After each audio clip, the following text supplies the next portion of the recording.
Alléluia à chacun et chacune.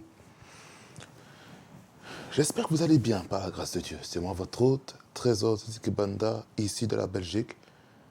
Et je sais que le Seigneur a des choses à nous dire. Et j'aimerais vous partager en ce jour le thème la bataille de l'appel. Je ne sais pas pourquoi, mais je vais rester un peu sur ce sujet. Parce que ce sujet est très important. Avant tout, nous allons prier un peu. Nous allons prier un peu avant de commencer ce moment. Parce que le Seigneur a des choses merveilleuses à nous dire maintenant. Et nous allons prier pour que le Seigneur puisse prendre le contrôle absolu de ce moment de la parole.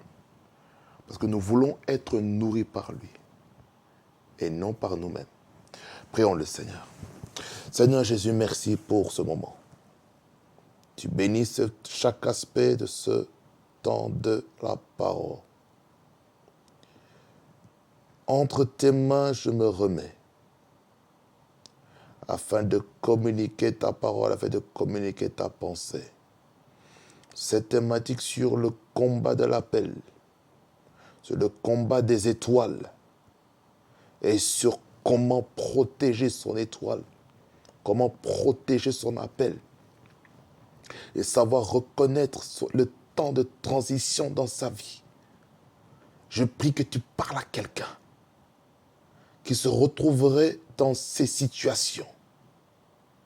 La situation des turbulences dans l'appel. Car Seigneur, je sais, il y a quelqu'un derrière son écran qui fait face déjà à des circonstances très difficiles. Et je prie que ce message soit une confirmation pour quelqu'un qui suit derrière son écran. Et que quelqu'un soit visité, que quelqu'un soit exhorté pour la gloire de ton nom et que tout nom humain disparaisse.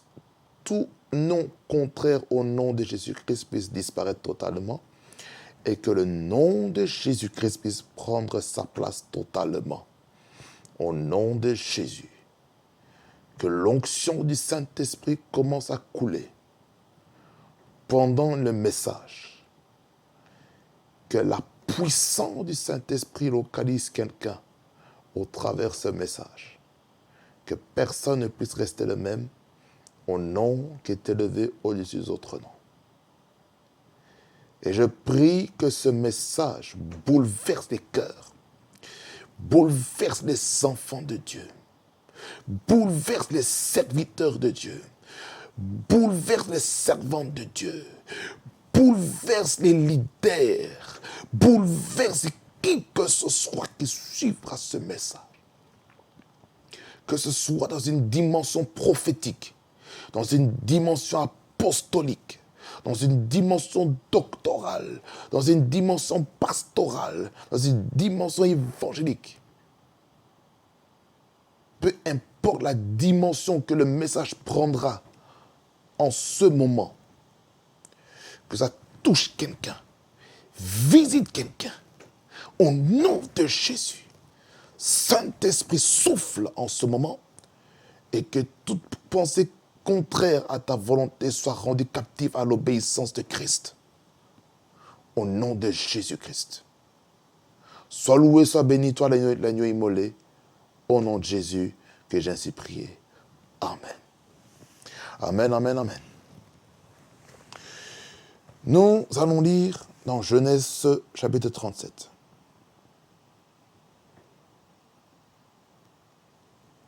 Je vais vous parler de l'histoire de Joseph. Aujourd'hui, je vais vous parler de Joseph. Parce que les prochaines fois, je vous parlerai d'autres personnes qui ont un appel sincère et authentique.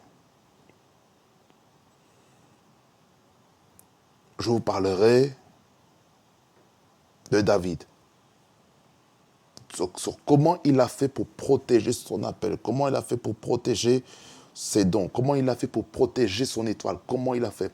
Parce que, en fait, nous sommes dans ce thème, ce grand thème, en fait, sur la bataille des étoiles, sur la bataille dans l'appel, sur le temps de transition que le Seigneur mène dans nos vies afin de le servir dans les endroits que Dieu lui-même veut. Est-ce que quelqu'un comprend? Alors, dans ce cas, nous allons lire les Saintes Écritures. Nous allons lire Genèse 37, à partir du verset 1er jusqu'au verset 8. Et puis après, on va prendre, toujours dans le même chapitre, le verset 9, jusqu'au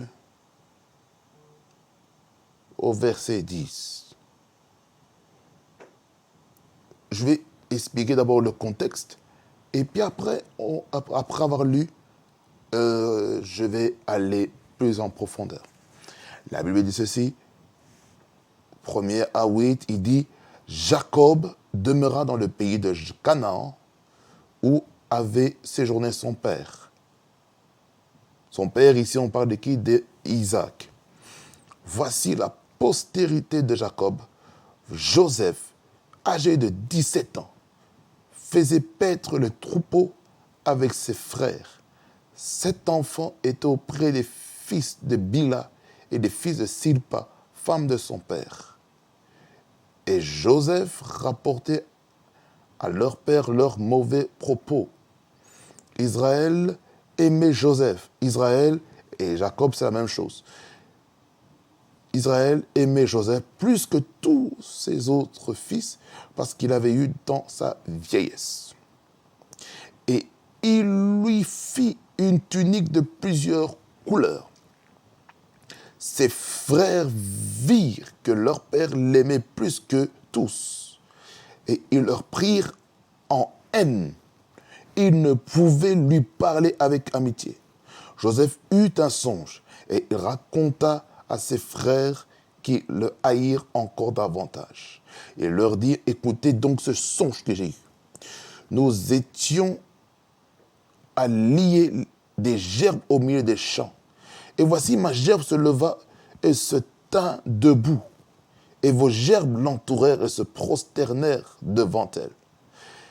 Ses frères lui dirent, est-ce que tu régneras sur nous? Est-ce que tu nous gouverneras? Et ils le haïrent encore davantage à cause de ses songes et à cause de ses paroles. Versets 9 et 10.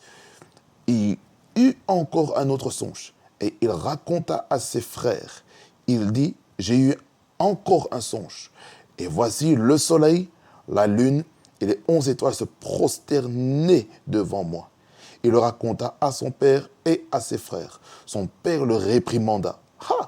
Et lui dit, que signifie ce songe que tu as eu? Faut-il que nous venions, moi, ta mère et tes frères, nous prosterner à terre devant toi? Et puis, verset 11, pour clôturer, il dit, ses frères eurent de l'envie contre lui, mais son père garda le souvenir de ces choses. Amen. Vous voyez, dans ces parties, je viens de vous lire, du verset 1er jusqu'au verset 11, en fait, je vous explique ici, maintenant, la genèse des attaques que Joseph faisait face dans sa propre famille. En fait, ce qu'il faut savoir que Israël, ou anciennement appelé, ils appellent aussi Jacob, eh bien, il aimait Joseph comme pas possible. En fait, il avait un amour particulier qui dépassait la limite. Ça veut dire que Jacob aimait Joseph tellement à cause du fait qu'il a eu à des moments de sa vie vraiment avancés. Ça veut dire qu'il il avait cet enfant qu'il avait Joseph dans sa vieillesse, comme il est écrit dans la parole au verset 3. Dans lequel il dit que Joseph vraiment a été aimé par Jacob, par Israël, parce qu'il a eu un âge avancé. Et pour manifester cet amour, il a fait une tunique de plusieurs couleurs. Et les plusieurs couleurs, c'est le symbole de la royauté. Vous voyez? Et puis, ce qu'on voit à partir du verset 4, ici, on voit l'attitude de ces 11 frères. Ils avaient de la haine. Ils se disent, mais c'est pas possible. Mais je caricature au terme d'aujourd'hui. Mais wesh, mon père, là, tout le temps, Joseph. Quand est-ce qu'il va passer du temps avec nous? En fait, c'est comme si Jacob passait plus de temps avec Joseph. Vous voyez?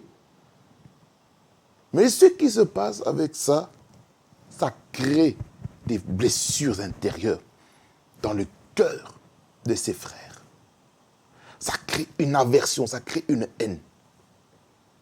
Pourquoi? Vous savez pourquoi ça crée une haine en eux? C'est parce que la destinée de Joseph allait débloquer toute sa famille.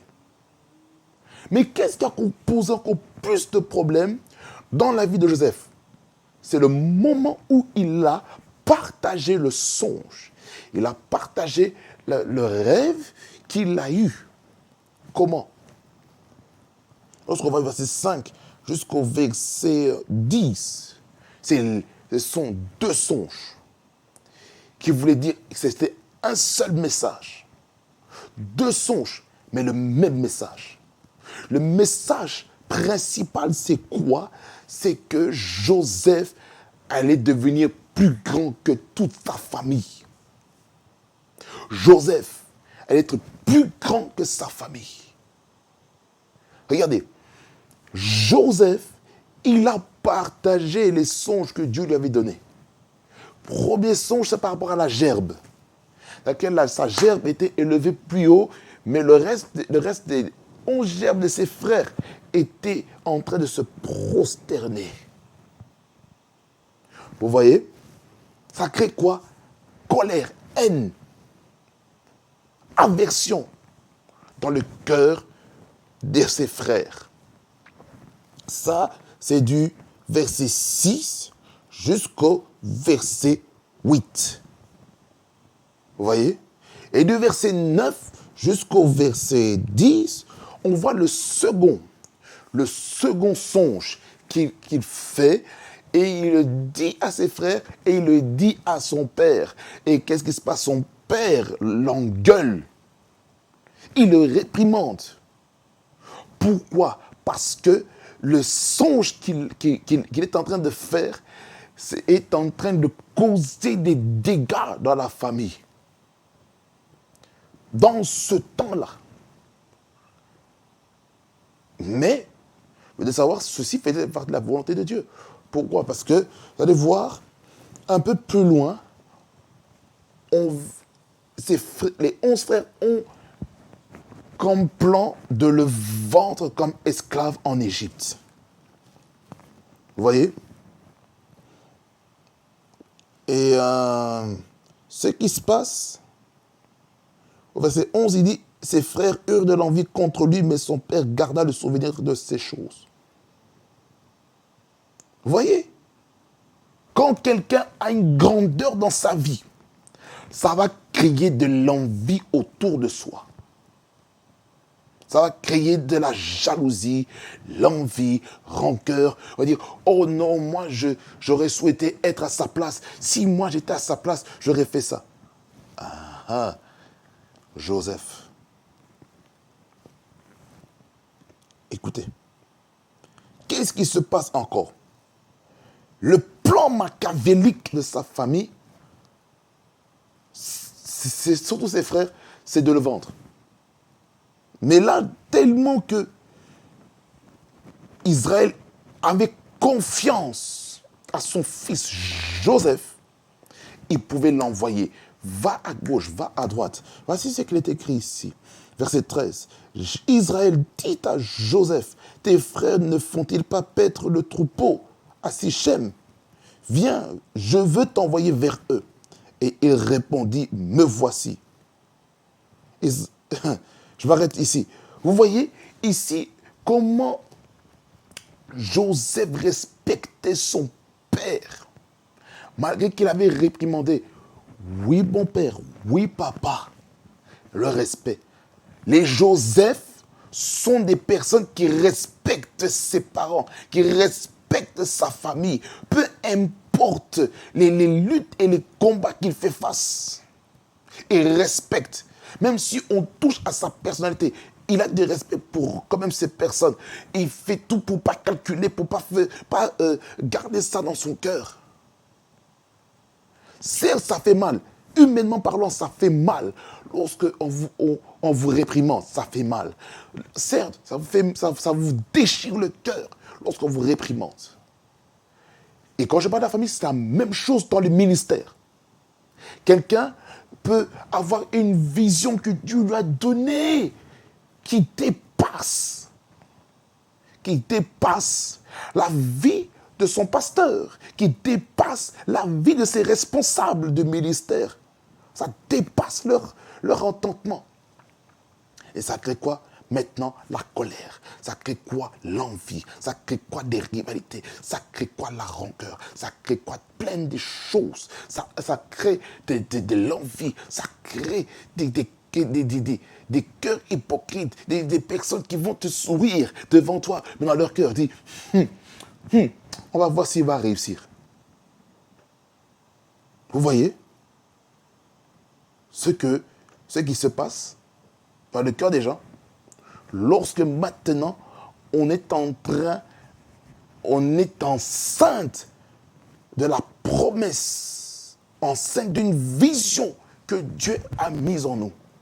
Vous voyez? On est enceinte, certains sont enceintes d'un grand ministère.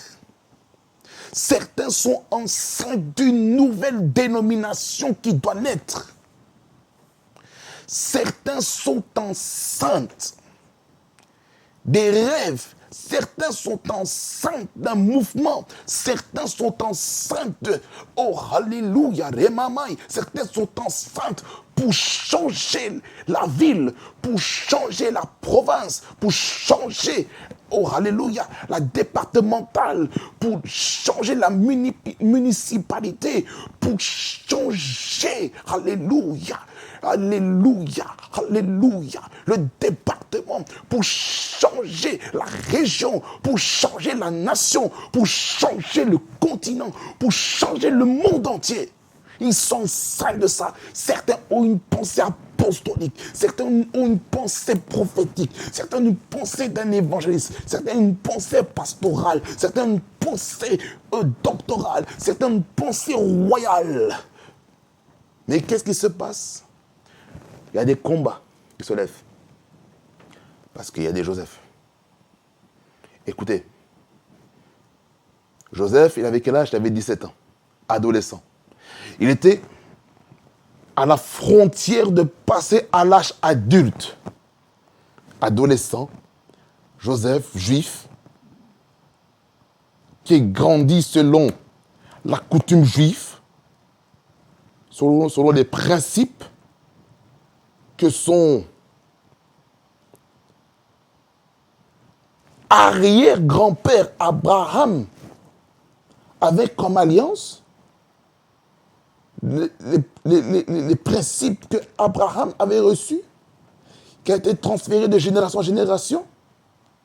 Il est enceinte pour avoir de l'influence dans le gouvernement, mais on le combat dans sa propre famille. Ainsi, c'est pareil dans l'église. C'est pareil. Il y a des gens qui sont dans une dimension nouvelle élevée dans l'onction.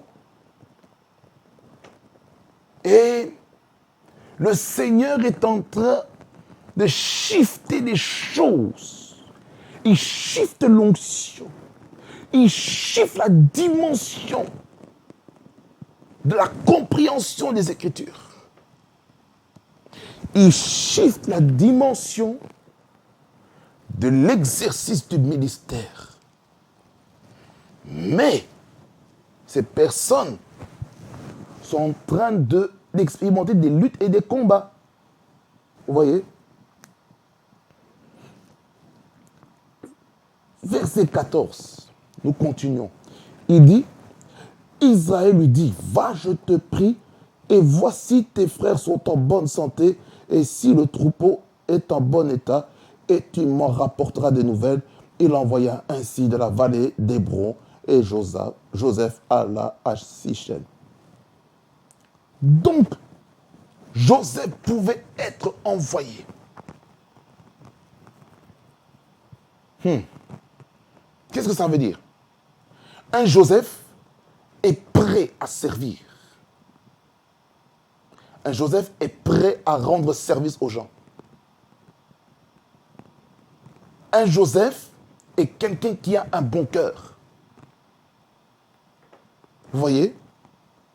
Mais qu'est-ce qui se passe lorsqu'on va au verset 18? Il dit ceci. Ça, ce sont les frères de Joseph. Il dit ceci. Ils le virent de loin et avant qu'il soit près d'eux, ils complotèrent de le faire mourir.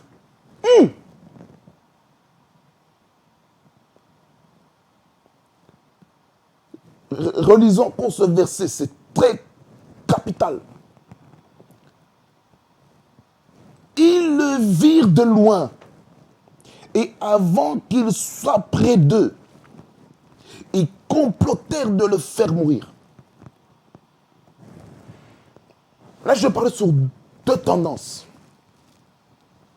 Familiale et ministérielle. C'est le même principe, que vous le voulez ou pas.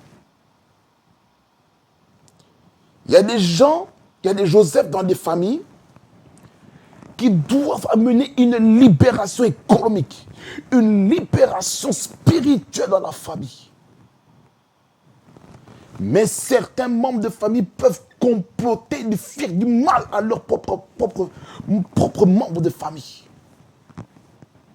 Comment vous pouvez faire du mal à vos membres de famille qui ont une grandeur en eux? Comment vous pouvez faire ça? Non! Enlevez dans votre vie ce cœur-là qui complote de faire le mal. C'est pas possible. Comment vous pouvez faire ça? Vous ne pouvez pas, en tant qu'enfant de Dieu, en tant que membre de famille, vous qui êtes dans une famille, qui avez un Joseph dans votre famille, comment vous pouvez comploter des mauvaises choses contre votre frère, contre votre sœur? Ici, on parle d'un homme. Joseph, c'est un masculin. Ça vaut la même chose pour une femme qui a l'onction de Joseph dans sa vie. Vous ne pouvez pas faire ça, bien-aimé dans le Seigneur. Non. Ils complotèrent. Ils complotèrent de le faire mourir.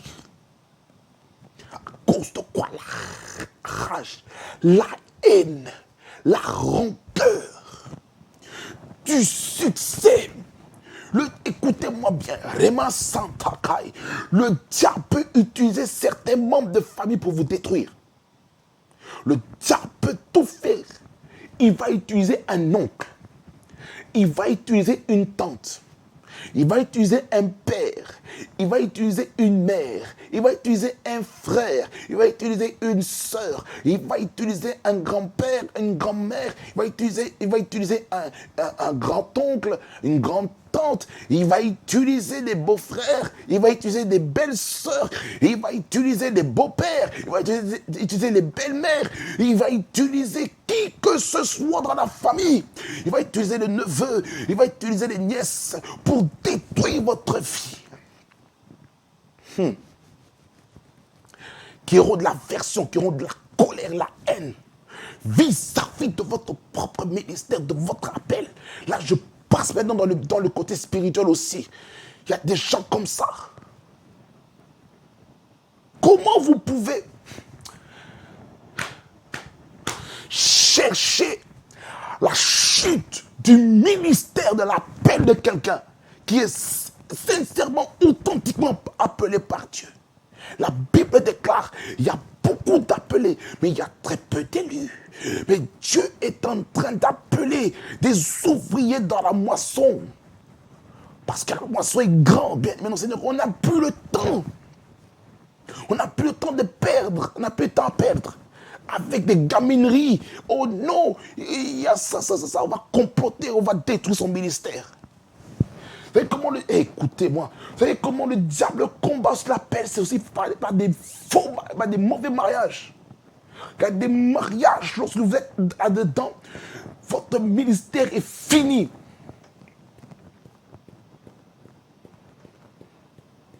Et vu que Dieu voit, si vous restez longtemps avec cette personne, vous allez... Si avec cette personne, vous n'allez plus jamais servir le Seigneur. Plus jamais. Plus jamais servir le Seigneur. Il y a certaines personnes dans le ministère qui, par envie, par jalousie, ils vont tout faire pour casser les ministères des gens. Vous ne pouvez pas casser le ministère des gens. Vous ne pouvez pas casser le ministère de quelqu'un. Si vous cassez le ministère de quelqu'un, Dieu vous demandera des comptes au tribunal de Christ et vous dira: j'ai donné un appel à mon serviteur un tel, mais toi, tu as détruit son ministère. Explique-moi pourquoi tu as fait ça. Qu'est-ce que vous allez dire devant Jésus? Qu'est-ce que vous allez dire devant Jésus? Lorsqu'il vous demandera qu'est-ce qui s'est passé avec ce frère, il sert le Seigneur de tout son cœur, de toute son âme, de toute sa force et de toute sa pensée. Et vous venez pour détruire son ministère, vous venez vous détruire son moral, pour éviter qu'il puisse servir Dieu avec une bonne prédisposition du cœur. Qu'est-ce que Jésus-Christ va vous dire? Il va vous condamner parce que vous avez combattu, vous avez tué, vous avez avorté l'appel. Alléluia, Korabaseta. Vous avez combattu, vous avez tué, vous avez avorté le zèle pour le service pour le Seigneur. Et vous avez cru que le fait de retenir les gens captifs dans l'église, ça va faire progresser l'évangile. Mais vous rigolez. Dieu cherche des ouvriers pour sa moisson. Dieu cherche des ouvriers pour sa moisson. Et vous ne pouvez pas retenir les gens captifs longtemps. Vous ne pouvez pas retenir les gens dans votre église pendant longtemps.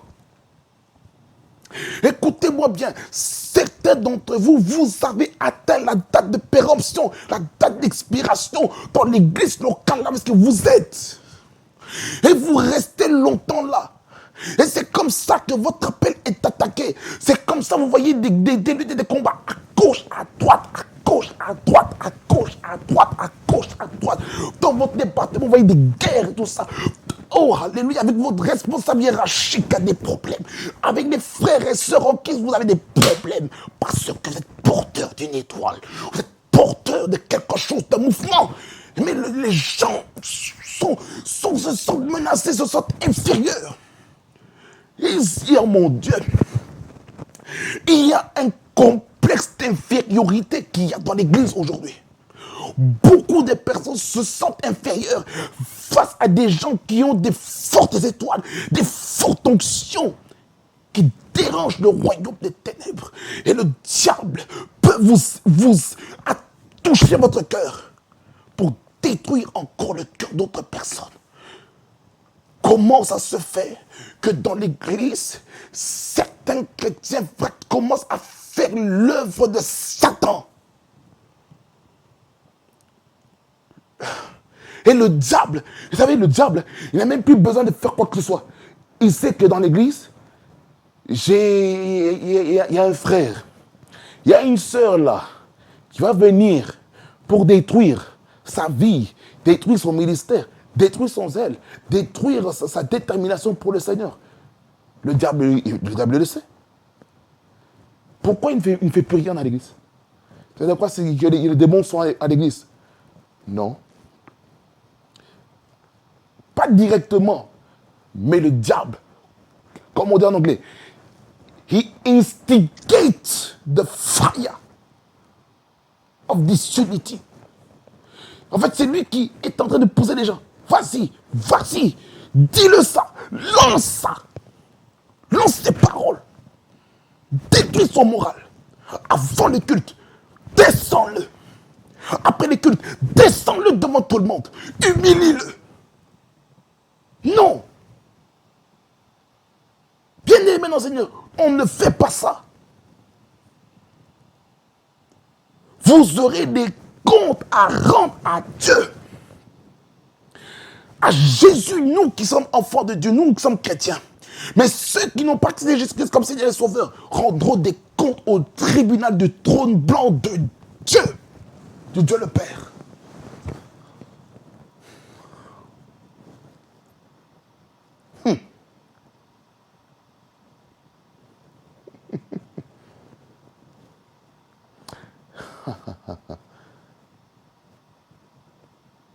Verset 19 et le suivant.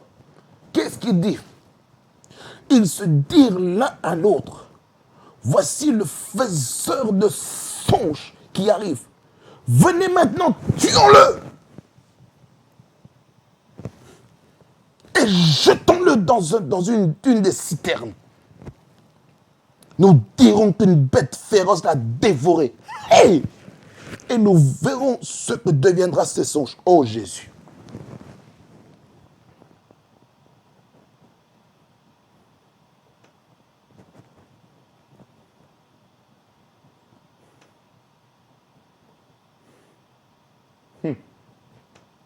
Voyez? C'est triste, hein, bien-aimé, Seigneur. C'est triste. Comment, dans une famille, ici, dans le contexte que nous avons ici, famille qui complote des choses pour tuer. Combien de personnes dans les familles, il y a des assassinats, il y a des empoisonnements. À cause de quoi? La grandeur, l'élévation que Dieu prévoit dans la vie de ces personnes. Il y a des gens qui ont des étoiles, qui brillent très fort dans la famille. Les Joseph. Et ça dérange ceux qui n'ont pas conscience de leur identité. Certains font n'importe quoi dans leur vie. Il faut n'importe quoi. Il faut n'importe quoi. Il faut n'importe quoi. Il faut n'importe quoi. Et maintenant, il se demande, mais pourquoi telle chose arrive? Vous voyez maintenant pourquoi? Certains d'entre vous, vous n'êtes pas bénis aussi parce que vous combattez vos libérateurs. Vous combattez ceux qui vont vous faire du bien dans le futur.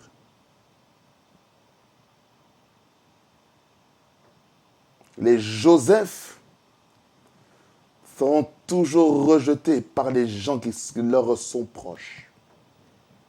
Dans la famille, les Joseph seront rejetés. Ils vont être vendus. Ils vont être calomniés. Ils vont recevoir des faux témoignages. ils vont faire comme si ils auront des scandales pour les hommes, mais pour eux, ils n'ont rien fait de mal. Il y aura un scoop qui va être libéré. Il y aura des fausses rumeurs qui vont se répandre sur les réseaux sociaux pour détruire encore la vie. Il y a des choses bizarres qui vont se faire.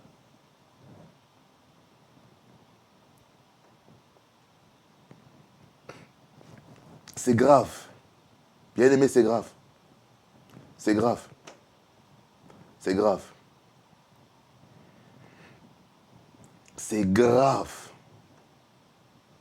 Trop grave. Comment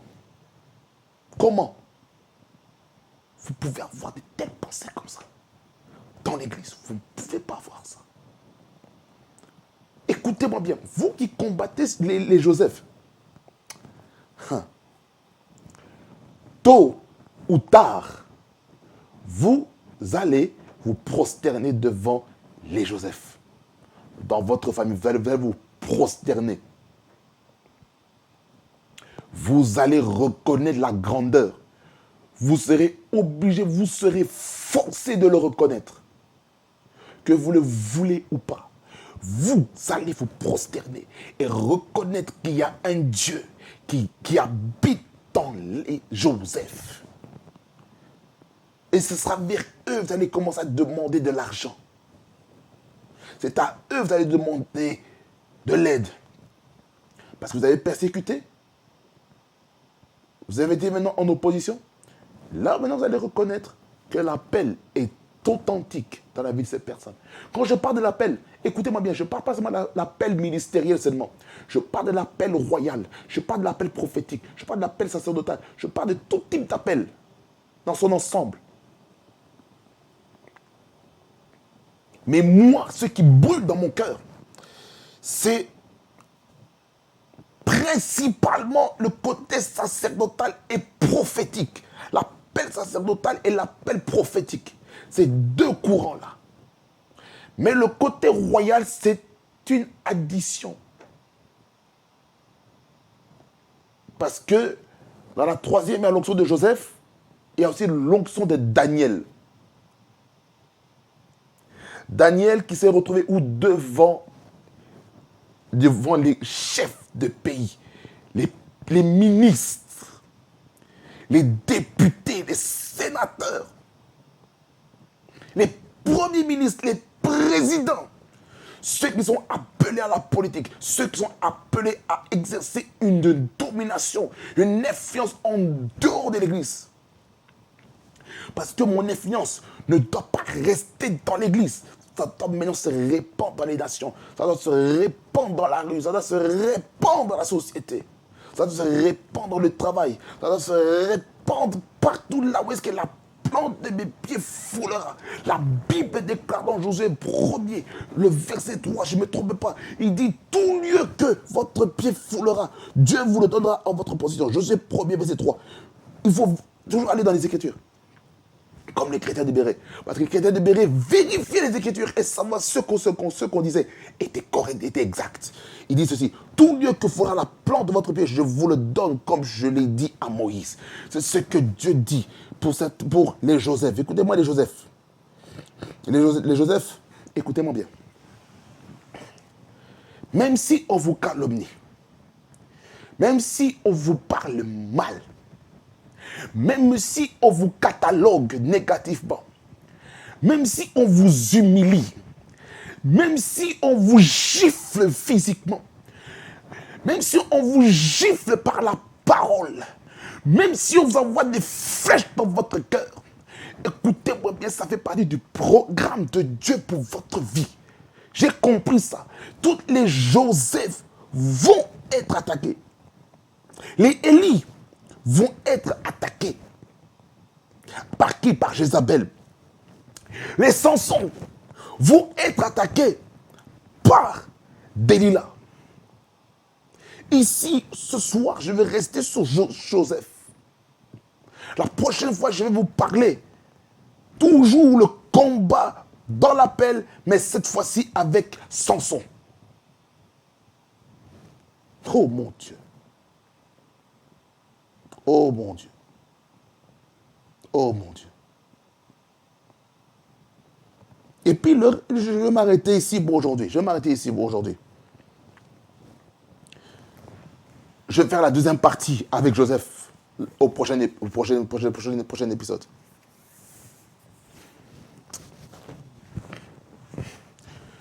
Il y a une sainte colère qui est en moi maintenant. Il y a une sainte colère. Vous ne pouvez pas vous imaginer, bien-aimé Seigneur, comment le diable attaque beaucoup les Joseph dans les familles. Comment le diable attaque les Joseph dans les églises.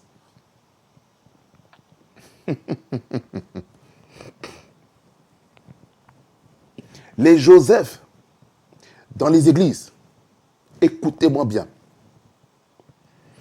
Et suivez-moi bien attentivement. Ce sera le mot de la fin. Attendez-vous que le Seigneur commence à vous appeler à servir autre part. Les Joseph ne sont pas appelés à servir dans leur propre patrie, dans leur propre maison, dans leur propre famille. Ils ne sont pas appelés à servir leur propre communauté. Ils sont appelés à servir dans d'autres communautés. Vous êtes dans le ministère et vous êtes à Joseph. J'aimerais vous dire, certains, vous avez atteint la fin de votre formation dans le milieu local de votre église locale, là où est-ce que vous êtes. Vous avez atteint la date de péremption. Depuis longtemps, mais vous persistez à rester. Et lorsque vous allez rester, il y a des scandales qui vont se lever par rapport à vous. Maintenant, vous sentez que votre temps est arrivé à la fin. J'aimerais vous confirmer, à vous qui me suivez, je confirme que votre temps dans votre église locale est terminé. Certains, vous êtes appelés à servir autre part. Ne partez pas comme des rebelles. Soyez comme Joseph qui respectait les pères. Soyez comme Joseph qui n'avait pas de mauvaises pensées. Soyez comme Joseph. Simple. On vous critique. Restez juste. Craignez Dieu jusqu'au début, jusqu'à la fin, du début jusqu'à la fin. Et vous allez voir comment Dieu va vous élever. Joseph dans le ministère. Attends, Dieu t'appelle quelque part à œuvrer pour toi. Mais le Seigneur a vu que tu étais fidèle dans les choses d'autrui. Maintenant, Dieu va te donner ce qui t'appartient. Peut-être vous étiez dans une église locale et maintenant vous êtes appelé à établir votre ministère, votre propre structure de ministère. Vous êtes appelé à ouvrir votre propre église. Vous êtes appelé à devenir l'autorité apostolique de votre église. Dieu vous a peut-être appelé à devenir l'autorité prophétique, évangélique, pastorale et doctorale de votre église.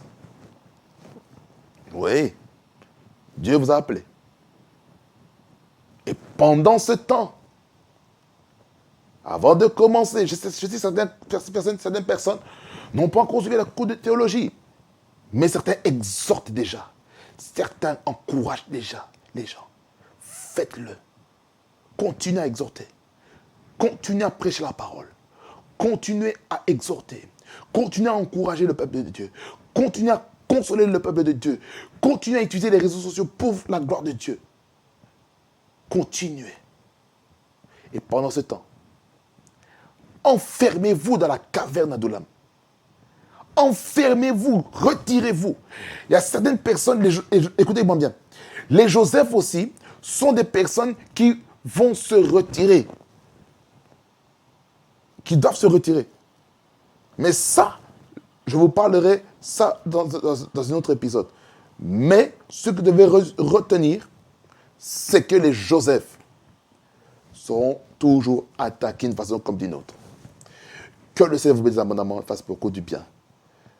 En tout cas, restez forts. Parce que Dieu a des choses merveilleuses à faire avec vous. Amen. Amen, amen, amen, amen, amen, amen, amen, amen, amen, amen. Nous allons prier. J'ai plusieurs sujets de prière maintenant que je vais faire. Le premier, c'est pour les Joseph. Vous êtes un Joseph et vous avez connu des temps d'opposition. Vous avez connu des temps de tribulation, des temps de persécution dans votre vie, dans votre marche avec le Seigneur. Laissez-moi prier pour vous parce que vous en avez besoin. Je sens ça dans mon cœur, je vais prier pour vous. Laissez-moi prier pour vous tout simplement.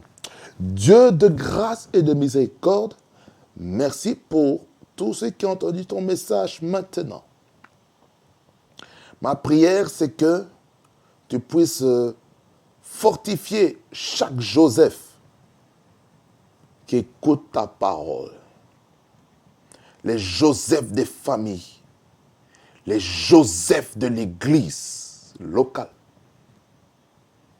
les Joseph dans le lieu du travail, les Joseph dans le monde politique, les Joseph dans l'enseignement, les Joseph dans le divertissement, les Joseph dans le sport, les Joseph dans les médias, les Joseph dans la justice, les Joseph dans la religion. Je prie pour tous les Joseph, que tu puisses les fortifier dans leur appel, que tu fortifies chaque Joseph. Tu vois comment certains Joseph sont en train de souffrir dans leur famille à cause de l'appel, à cause de la vocation. Tu vois comment certains ont la haine, comment les gens ont la colère, comment les gens sont là pour décourager les Joseph d'accomplir ton programme. Père, je prie pour une protection naturelle sur chaque Joseph. Protège chaque Joseph des familles, chaque Joseph des églises, chaque Joseph de tout type de niveau de la couche de la société. Garde-les, protège-les, guide-les comme toi tu veux. Au nom de Jésus, au nom de Jésus, au nom de Jésus, je t'en supplie Seigneur, fortifie celui qui pleure durant ce temps où il y a une transition très forte qui est en train de se faire, qui est en train de s'accentuer de plus en plus dans le cœur, dans l'esprit des gens, de chaque Joseph ici. Que les Joseph soient réconfortés, soient fortifiés dans leur foi. Je prie comme tu as dit, Seigneur, à Josué, fortifie-toi et prends courage. Je le déclare pour quelqu'un qui m'écoute par le son de ma voix, qui se fortifie et qui prend courage. Qui ne baisse pas les bras, qui persévère dans l'appel, dans la vocation que Dieu lui a donnée. Au nom de Jésus. Et je prie encore pour vous, les Joseph, pour que vos oreilles soient sanctifiées, purifiées et que vous puissiez filtrer les paroles qui vont venir pour empoisonner vos cœurs. Que vos cœurs soient gardés, préservés. Car la parole de Dieu dit, garde ton cœur plus qu'autre chose, plus que tout, car de lui viennent les sources de la vie. La Bible déclare que c'est de l'abondance du cœur que la bouche parle. Père, je prie au nom de Jésus, que le cœur de Joseph soit préservé, que la bouche de Joseph soit préservée, Que la morale de Joseph soit préservée. Que la santé psychologique soit préservée. La santé, alléluia, Reboshika Babai, émotionnelle, sentimentale de Joseph soit préservée. Au nom de Jésus, préserve-les, préserve-les, Seigneur.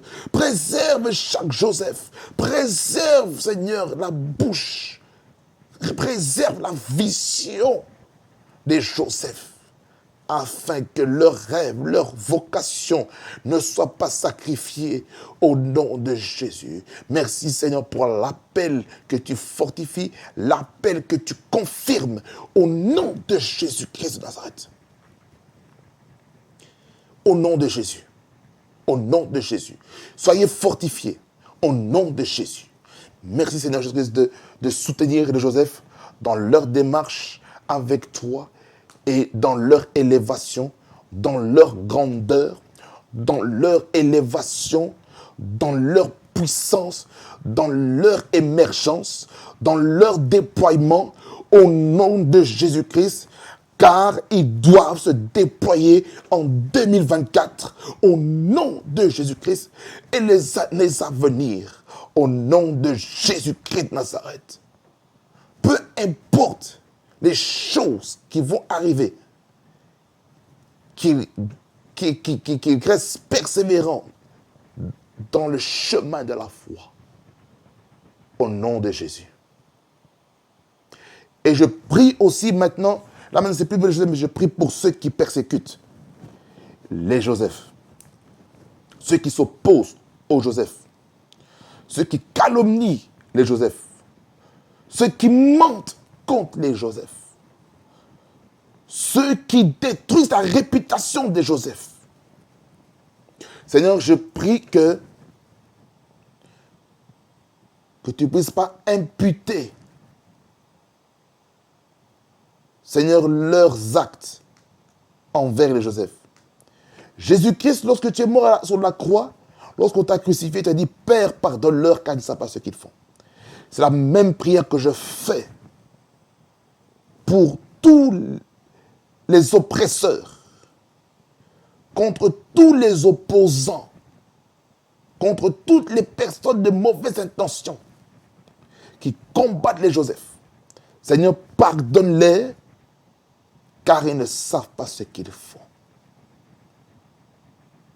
Parce que tôt ou tard, ils seront forcés, ils seront contraints de reconnaître qu'il y a un Dieu qui marche avec les Joseph. Et ils se prosterneront devant les Joseph. Au nom de Jésus. Merci Seigneur, parce que tu le fais. Au nom de Jésus, que j'ai ainsi prié. Je